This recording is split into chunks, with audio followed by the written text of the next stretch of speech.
I count on the loving help of my darling wife, Camilla. In recognition of her own loyal public service since our marriage 17 years ago, she becomes my queen consort. And I know she's up there, fondly keeping an eye on us, and she'll be a very proud mother. For all that celebrations are magnificent, at the heart of the pageantry is a simple message: service. The morning air over Windsor Castle was heavier than usual. Long before the sun touched the stone towers, a quiet tension had settled inside the palace. Hallways that once echoed with soft footsteps now held only the faint whisper of uncertainty. Somewhere in the private chambers, a folder lay untouched, yet its contents carried the weight of a decision no one saw coming. Camilla's name had been spoken in hushed tones for months, yet the truth of what was about to unfold remained locked behind closed doors. Outside, frost clung to the gardens, a silent witness to a storm about to break. Guards moved with unusual caution. The press sensed it too, the air thick with anticipation. Somewhere in time, a conversation between Charles and William had already shifted the balance of the monarchy. And though the world was unaware, those within knew the moment had arrived when loyalty, duty, and legacy would collide. Today was not just another announcement. Today would change everything. Stay with us as we reveal the shocking truth about Camilla's future, a decision that will ripple across the royal family and beyond, leaving no one untouched. Tensions behind the palace walls. Even before the world learned of the announcement, tension had been simmering quietly within Windsor Castle. For months, small, almost invisible cracks had begun appearing in the royal household. Camilla's influence, subtle at first, started stretching into areas traditionally reserved for the crown's most trusted advisors. Ceremonial planning, archival decisions, and even certain charitable protocols began to shift under her direction. Prince William noticed the changes first, though outwardly he remained composed. To him, this wasn't just about influence or power.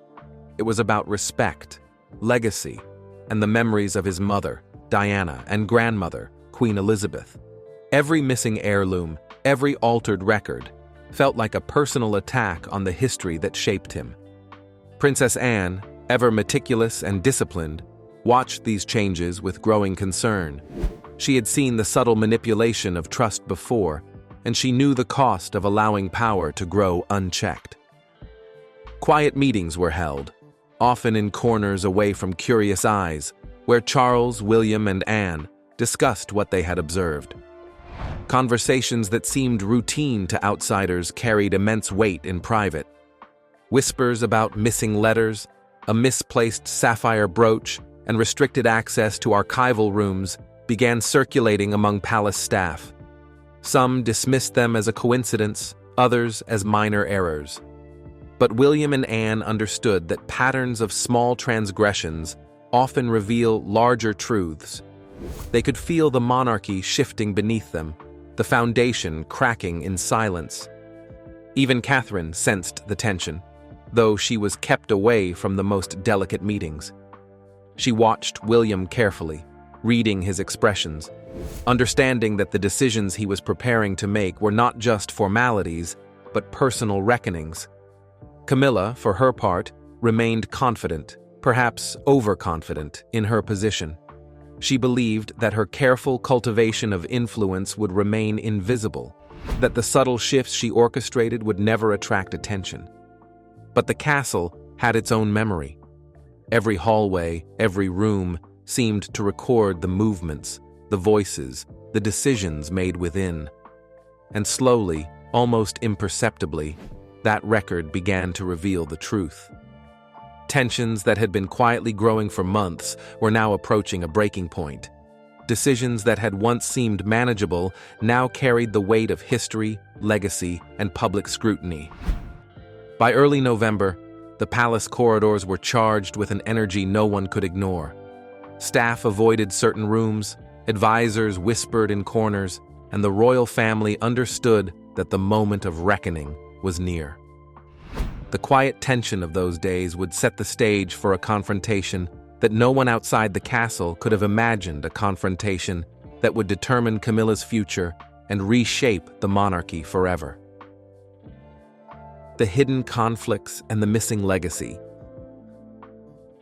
Long before the announcement, whispers had begun to thread through the palace corridors, subtle but persistent. It started with small observations, a document moved without explanation, a schedule quietly altered, a private aide seen in rooms previously off-limits. To anyone else, these were minor irregularities. But to William and Anne, every detail mattered. Every shift was a ripple in the calm surface of tradition, a hint that something larger was unfolding. Months earlier, Camilla had stepped into her role as queen consort with grace that the public admired. The new king's darling wife has become the queen consort. To the outside world, she was poised, dutiful, and composed. Yet inside the palace, a quiet tension grew. Camilla's circle of advisors expanded, operating in shadows. They were loyal only to her, bypassing long-established protocols and raising a quiet alarm among senior staff. Letters that once moved through clear, secure channels were redirected. Decisions about historical artifacts and heirlooms, matters that symbolized the monarchy's continuity, began to shift under her influence. A missing sapphire brooch, once worn by Diana, became the first undeniable sign. To most, it was a small, glittering object. To William, it was a memory, a tangible connection to his mother. When it disappeared, even temporarily, it struck like a personal betrayal. Later, a sealed letter from Elizabeth to William vanished from its place, leaving only confusion and a rising sense of unease. Anne, observing the patterns, realized this was no mistake. The chain of custody had been altered, deliberately. The family began tracing events backwards, replaying encounters, letters, and conversations from the past year. Every seemingly minor dispute gained new significance. A late-night meeting between Charles and Camilla months ago now seemed to hint at tension he had chosen to ignore. Catherine remembered a fleeting glance William had given at a public engagement, a mix of anger and sorrow, perhaps premonition. The past and present intertwined, revealing a portrait of subtle manipulation. The Duke and Duchess of Cambridge have had their official portrait painted together for the first time. Unchecked influence and emotional fractures that had been growing slowly but relentlessly. Camilla, for her part, may have believed she was acting in the crown's best interest, modernizing traditions and streamlining authority. But the consequences of her actions rippled far beyond her control. The palace staff whispered about changed protocols, altered priorities, and even reassigned historical items. Decisions once ceremonial had taken on personal weight. William felt each one, a quiet grief mingling with rising determination.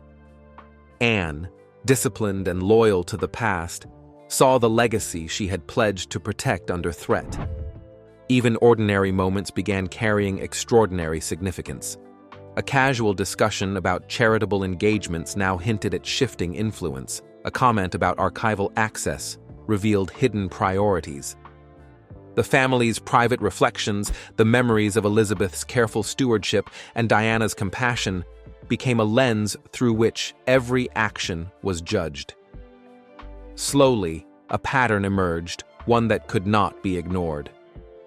By the time November arrived, the tension had crystallized into a storm. Conversations were no longer merely strategic, they were moral, emotional, and deeply personal. Charles, caught between love, loyalty, and duty, felt the weight of history pressing on him. William, balancing grief and responsibility, recognized that a moment of reckoning was approaching. Camilla, unaware of the full measure of the scrutiny she faced, continued with her routine, confident yet blind to the emotional undercurrents building around her. The palace, silent yet observant, seemed to hold its breath.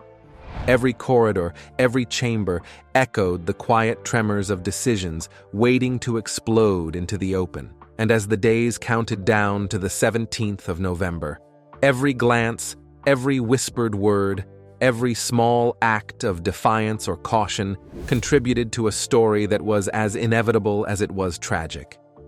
Camilla's fate, though hidden until that final moment, had been shaped long before the world was aware by unseen conflicts, quiet observations, and the weight of a legacy that could not be rewritten. The confrontation at Balmoral.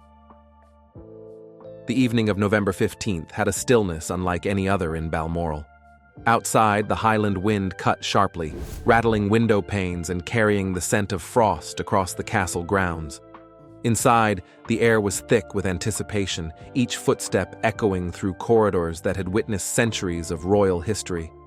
No one spoke openly about the meeting that awaited. The weight of unspoken truths hung heavier than any cold. Charles arrived first, his face drawn and pale. The weight of kingship, of legacy, of duty, pressed down on him with an almost physical force. He moved toward the library, hands clasped tightly, his mind racing through months of rumors, reports, and stolen moments of insight into Camilla's growing influence. William followed soon after, his usual calm tempered by a quiet storm of grief, anger, and determination. Beside him, Catherine waited in a separate room, sensing that this was more than a routine royal discussion. It was a reckoning. Anne, ever meticulous and vigilant, reviewed the chain of custody reports and missing items once more before entering. Her face was unreadable, but inside, a maelstrom of concern churned. Each unauthorized movement of heirlooms, every bypassed protocol, was more than procedural. It was a violation of trust, a fracture in the foundation of the monarchy. She carried not just facts, but the weight of generations who had upheld discipline, honor, and legacy. Camilla entered last, composed yet tense. She had perfected an aura of control over decades, but in that moment, the slightest hesitation betrayed a flicker of uncertainty. Her eyes scanned the room, noting the folders, the solemn expressions, the subtle stiffness in postures. This was not a ceremony. This was accountability. Charles opened the conversation, voice measured but firm, each word carrying the weight of years of restraint. William presented the evidence without flourish, letting the facts speak louder than emotion. Anne's calm intensity cut through the tension, emphasizing the gravity of unauthorized actions and their implications for the crown and the family. Every page of the dossier revealed a network of decisions and manipulations that could no longer be ignored. Camilla defended her actions, insisting on her authority as queen consort, her right to modernize traditions and assert her presence. Her voice, though steady, trembled slightly under the scrutiny of decades of accumulated legacy. Charles listened, torn between personal loyalty and duty, while William's jaw tightened in silent fury. Every word, every hesitation, every defensive remark deepened the invisible cracks that had been forming for months. Time seemed to slow. The room held its collective breath as the confrontation escalated not in shouting, but in the weight of silence, the pauses that spoke louder than arguments. The sapphire brooch, the missing letters, the reassigned heirlooms, these were not trivial items. They were symbols of memory, love, and the history that had shaped the family and, by extension, the nation. By the end of the evening, the decision was unavoidable. Charles, with the heavy resignation of a man who understood the consequences, signed the protocol that stripped Camila of her official roles. William, steadfast but somber, affixed his mark beside his father's. Anne's signature completed the triad of authority, a rare moment of unified, decisive action. Camilla left the room in silence, the composure she had clung to now fractured by disbelief and quiet heartbreak. Outside, the wind continued to howl, but inside Balmoral, a storm had passed. The confrontation, months in the making, had reshaped the monarchy's immediate future. Each participant carried the emotional weight differently. Charles with the burden of duty, William with the protection of legacy, Anne with the vigilance of history, and Camilla with the sudden reality of displacement. The castle, silent once more, seemed to absorb the echoes of that night. Every hallway, every chamber, every stone bore witness to a truth long avoided, but finally revealed. And as the night deepened, it became clear. The events of Balmoral were not just a private family matter. They were a turning point in the story of a monarchy, a lesson in the costs of power, ambition, and the fragile ties that bind even the strongest families together. The announcement to the world. The morning of November 17th arrived with a brittle quiet. Windsor Castle, usually alive with the hum of staff and distant carriages, was still. Snow had begun to dust the ancient stone, softening the edges of the sprawling grounds. Inside, corridors felt heavier, as though the castle itself waited in suspense. The events of Balmoral 2 nights prior had set the stage, but now, the world would finally witness the consequences. At precisely 7:12 a.m., the castle doors opened. King Charles appeared first, his expression drawn, not with anger, but with the quiet weight of responsibility. Every step he took echoed through the entrance hall, a rhythm of inevitability. Behind him, William followed, composed yet visibly burdened, the heir apparent now carrying not only his own emotions, but the preservation of centuries of legacy. The press, sensing tension, snapped photos in rapid succession, their shutters breaking the silence with staccato clicks. Charles spoke first, his voice steady but heavy.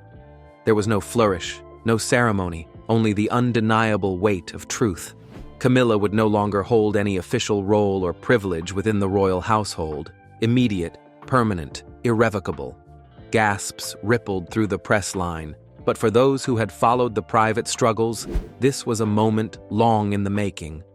Whispers of missing heirlooms, altered protocols, and disputes over legacy had been circling for months, but nothing had prepared the public for this stark, unyielding decision. William stepped forward, his presence commanding calm amidst the shock. His words did not merely explain the action. They reinforced its necessity. The monarchy, he implied, depended on accountability, respect, and the protection of history. Every glance, every pause, every measured sentence carried the weight of someone who understood both the public expectation and the private heartbreak behind it. Catherine watched quietly from a nearby room, her gaze fixed, sensing the depth of emotion her husband concealed beneath his stoic exterior. Outside, the news spread like wildfire. Television screens flickered across Britain, social media erupted, and every corner of the nation seemed to pause mid-breath. Headlines splashed across papers. Camilla exiled. Monarchy rewritten. Royal shock. Reactions ranged from relief to heartbreak, admiration to outrage. Analysts dissected each sentence, historians contextualized the event within decades of precedent, and ordinary citizens felt the emotional pull of a family conflict made public. Inside Windsor, the aftermath was immediate. Camilla's offices were cleared, staff reassigned, and ceremonial plans updated to reflect her absence. Every corridor she once walked now echoed with silence. Yet the focus was not only on her departure. Charles retreated to his private study, moments of quiet reflection following him like shadows. William moved through the staff and advisors with an unspoken authority, the responsibility of continuity evident in every measured decision. Anne maintained her watchful vigilance, ensuring that the delicate balance of protocol and legacy. So Anne's official role at the coronation was, in a sense, that of Charles's bodyguard. After the ceremony, she rode in the coronation procession on horseback. Remained intact. But beneath the official statements and public scrutiny lay the raw, human impact. For Charles, it was the personal loss of a partner. For William, the rekindled grief over his mother's legacy and the need to protect it. An awards ceremony recognising young people who are maintaining Princess Diana's legacy. And after a difficult few weeks for William, time to reflect on how she's still a guide to him. And for Camilla, the sudden reality of exile and fractured influence. The world saw only headlines, but inside those walls, history had shifted. The monarchy had survived, but the family that upheld it had been irreversibly altered. And as the castle fell silent once more, one truth became clear. Power carries costs, ambition meets limits, and legacy, no matter how gilded, must be defended. Stay with us, because the full story of what led to this historic morning and what it means for the royal family going forward is just beginning to unfold. Fallout and reactions. The moment King Charles and William delivered the announcement, the world outside Windsor Castle seemed to pause. Across the United Kingdom, televisions flickered with breaking news, radios interrupted morning programming, and headlines raced through digital feeds faster than anyone could track. Camilla exiled, royal shock, monarchy. Reshaped the words struck with sudden, undeniable force. Social media erupted, a mix of disbelief, anger, sympathy, and speculation. Analysts, historians, and commentators scrambled to unpack the decision, but even seasoned experts admitted that the depth of internal conflict had been underestimated. Within the corridors of power, the consequences were immediate. Politicians acknowledged the gravity of the announcement. Prime Minister Keir Starmer held a closed briefing at Downing Street, emphasizing that the king's actions reinforced constitutional stability and public trust. Opposition leaders, normally quick to exploit royal controversy, remained silent, aware that this moment transcended politics. Across the Atlantic, U.S. media framed it as a seismic royal event, comparing it to historical moments that had defined the monarchy for generations. For the British public, reactions were personal and varied. Some gathered outside Windsor Castle, offering support for Charles and William, praising their decision as necessary to restore dignity to the crown. Others expressed sorrow for Camilla, recognizing her contributions, yet unable to ignore the boundaries she had crossed. The story resonated beyond palace walls, touching the sense of loyalty, legacy, and history that the monarchy symbolizes. Every conversation, online or in person, reflected a shared awareness. This was more than scandal, it was a fracture in the very institution millions hold dear.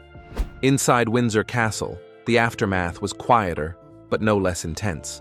Staff cleared Camilla's offices, updated ceremonial plans, and quietly adjusted future engagements. The corridors, once filled with her presence, now echoed emptily. King Charles retreated to his study, a rare moment of solitude allowing him to process the weight of both duty and personal loss. William moved deliberately, reassuring staff, maintaining calm, and asserting the continuity of leadership. Catherine remained a steady presence, supporting her husband as the public and private pressures converged.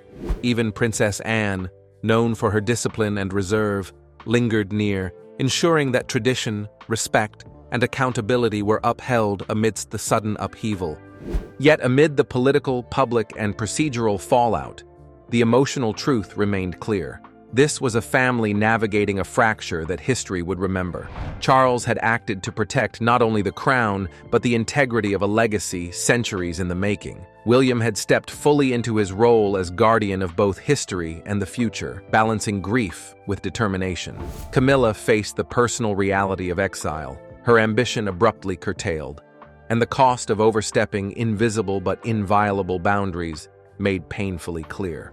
The monarchy had endured the shock. The family had survived the confrontation.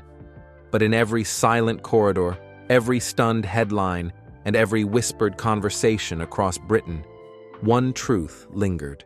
Some decisions, no matter how necessary, leave echoes that will resonate far beyond the moment they are made. As the snow settled over Windsor Castle that evening, the weight of the day lingered in every stone and corridor. The monarchy had faced a moment few imagined, and its outcome was irreversible. Camilla's departure, though necessary, left behind echoes of ambition, heartbreak, and fractured trust. Charles, burdened yet resolute, carried the responsibility of protecting the crown, while William stepped deeper into his role as the guardian of history, balancing duty with the raw emotions of a son honoring his mother's legacy.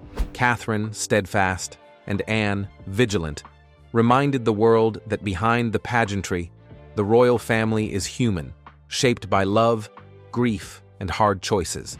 For the public, this moment was more than headlines. It was a story of boundaries, integrity, and the high cost of power. It is a reminder that even in the most gilded lives, actions carry consequences, and respect must always be earned, not demanded. If you've been following this story closely, stay connected with us, because we will continue to reveal every new development, insight, and behind-the-scenes truth as it unfolds. Don't forget to subscribe, hit the notification bell, and share your thoughts in the comments below. The story of Camilla's future is far from over, and every perspective matters in understanding the full picture. Disappear. What happened next reads like something out of a spy thriller, but according to multiple sources within royal circles, this is exactly how the monarchy handled what they saw as an existential threat. The operation to hide Charles's son was reportedly given a code name within palace circles: Operation Silent Crown. Every detail was planned with military precision. The child couldn't be born in Britain, too many witnesses, too much media scrutiny. Instead, arrangements were made for the birth to take place in a Commonwealth country, likely Australia or Canada, where royal influence could ensure absolute discretion. Hospital records were altered before they were even created. The birth certificate listed false parents, a fabricated address, and a completely invented family history.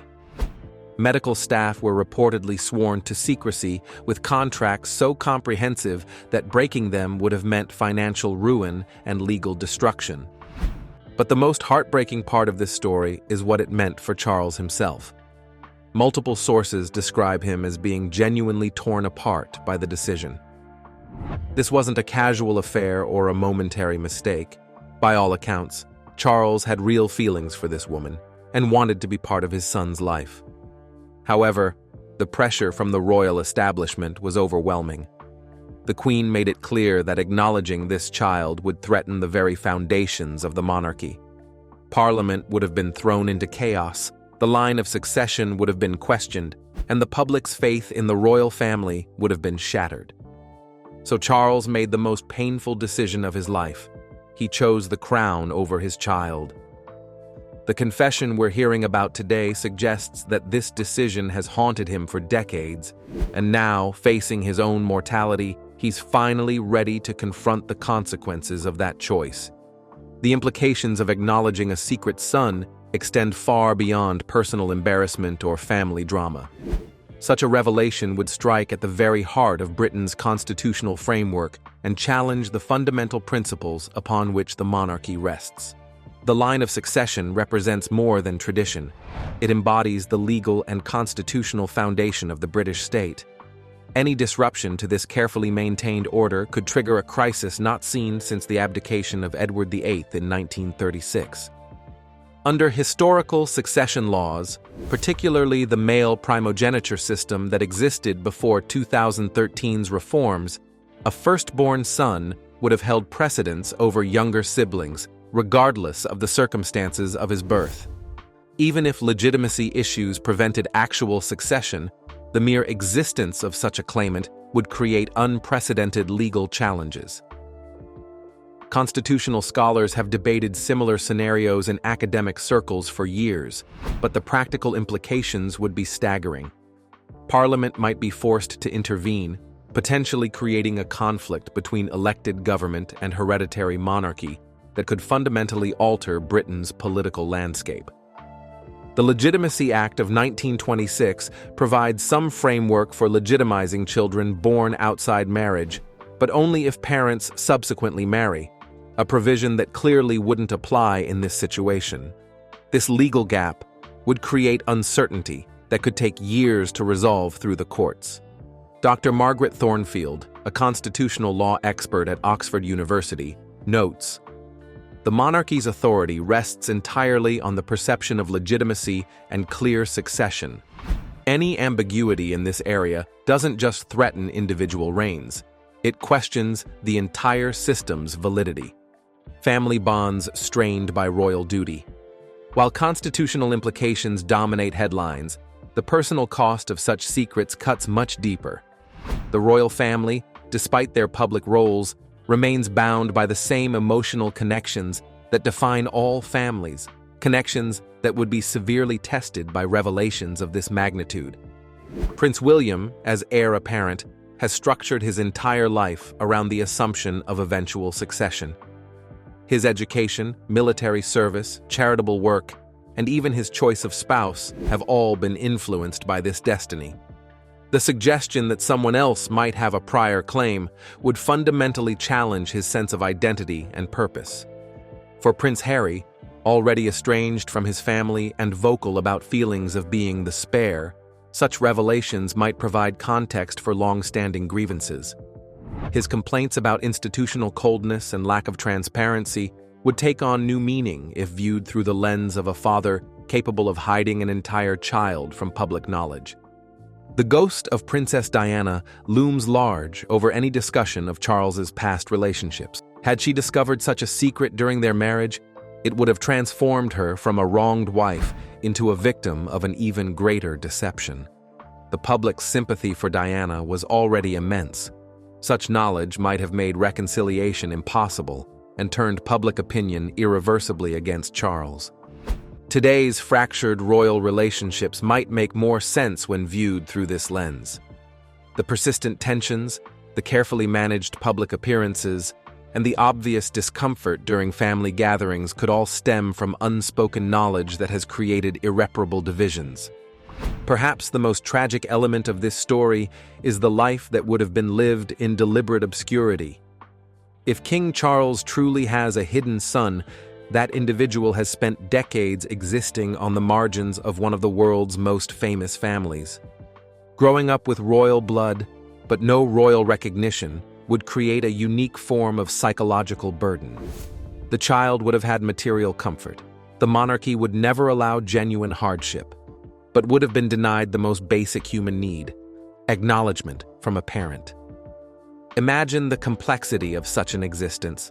Attending school under a false name, celebrating birthdays without the one person whose presence would matter most, and watching from afar as half-brothers received the recognition and affection that remained forever out of reach.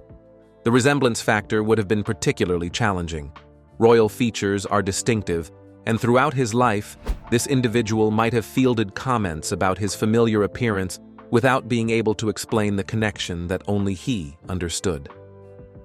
As an adult, the burden would have intensified.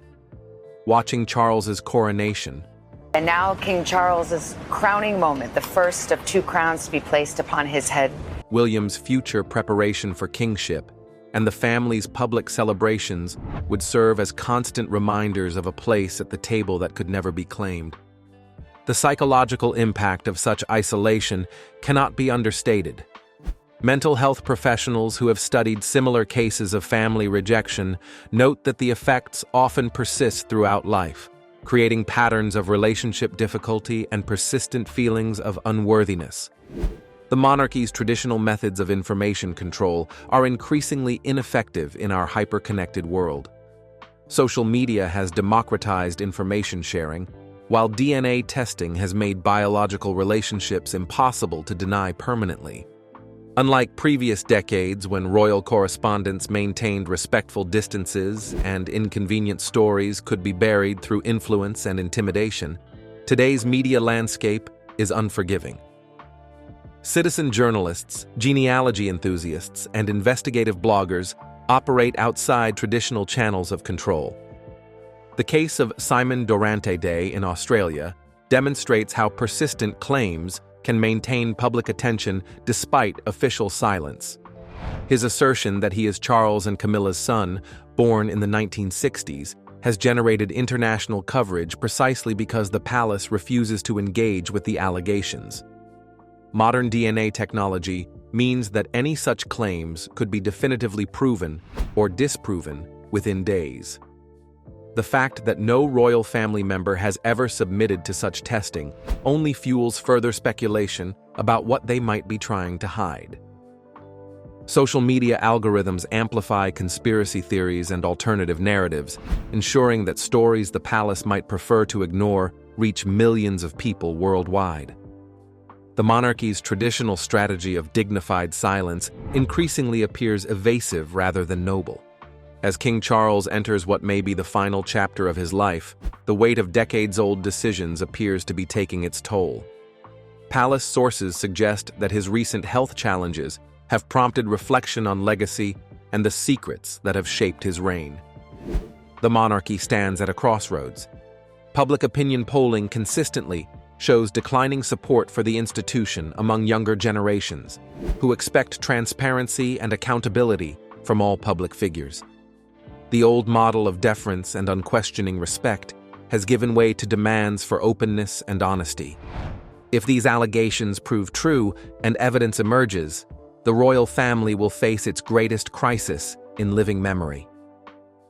The revelation wouldn't just be about one hidden son, it would represent a fundamental breach of trust between the monarchy and the British people. The succession implications alone could require parliamentary intervention and potentially constitutional reform. Prince William's path to the throne, once seemingly inevitable, might face legal challenges that could take years to resolve. International ramifications would be equally significant. The British monarchy serves as head of state for numerous Commonwealth realms, and constitutional crisis in Britain would create uncertainty throughout these nations. The unspoken truth, what palace insiders really know. Deep within royal circles, conversations about this topic have reportedly intensified in recent months. Staff members who have served the family for decades are said to be increasingly uncomfortable with maintaining secrets that may soon become impossible to keep.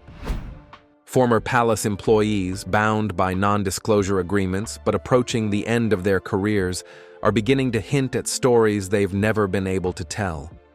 While none have spoken directly about hidden children, the pattern of coded language and careful omissions suggests that significant revelations may be forthcoming. The Queen's passing in 2022 removed one of the strongest voices for maintaining traditional secrecy.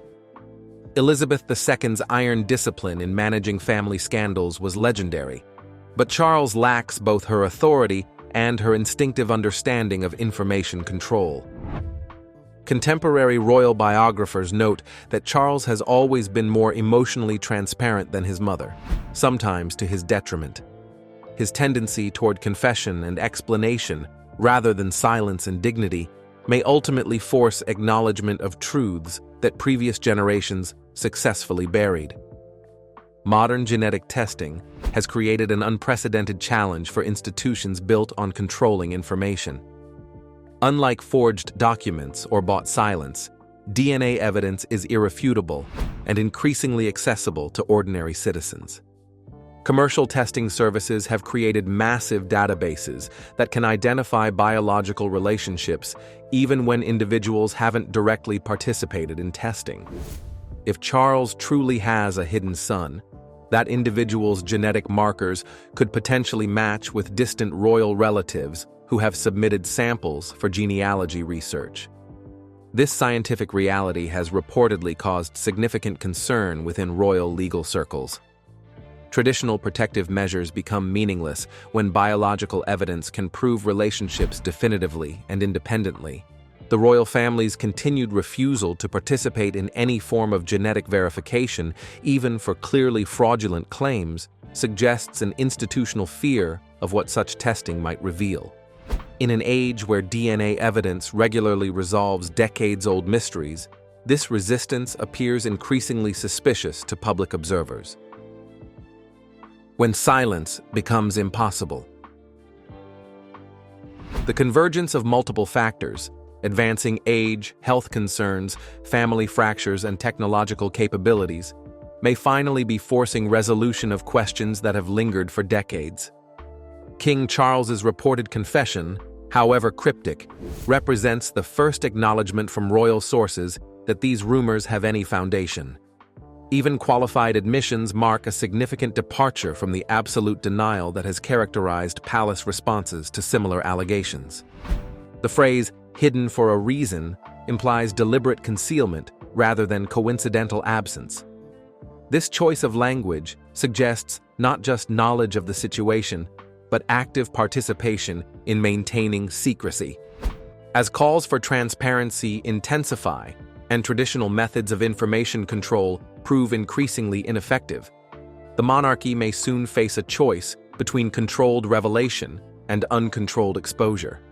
Whatever the ultimate truth about these allegations, Their very existence highlights fundamental questions about the monarchy's role in modern British society. Can an institution built on hereditary privilege survive in an age that demands accountability and transparency? King Charles has spent his entire life preparing for the crown, but his reign may be remembered not for his environmental advocacy or constitutional duties, but for the secrets he chose to keep and the timing of their revelation. The British people who have supported the monarchy through scandals, divorces, and constitutional crises may find that some betrayals of trust are too profound to forgive. The revelation of a hidden child wouldn't just be about one family's private matters. It would represent a fundamental deception practiced on an entire nation. As we watch this story unfold, we're witnessing more than royal gossip or constitutional theory.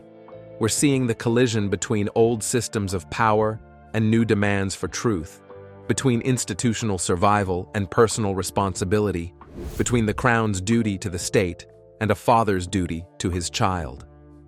The next months may determine whether the House of Windsor can adapt to these new realities, or whether the weight of its secrets will finally prove too heavy for even the most enduring of institutions to bear. The palace walls have kept many secrets over the centuries, but in our interconnected world, even the strongest walls eventually develop cracks.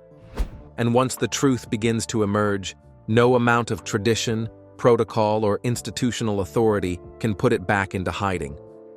As King Charles faces his twilight years, the question isn't whether these secrets will remain buried. It's whether their revelation will mark the end of one chapter in royal history or the beginning of the monarchy's final act. What do you think about this explosive revelation? Could the British monarchy survive such a constitutional crisis?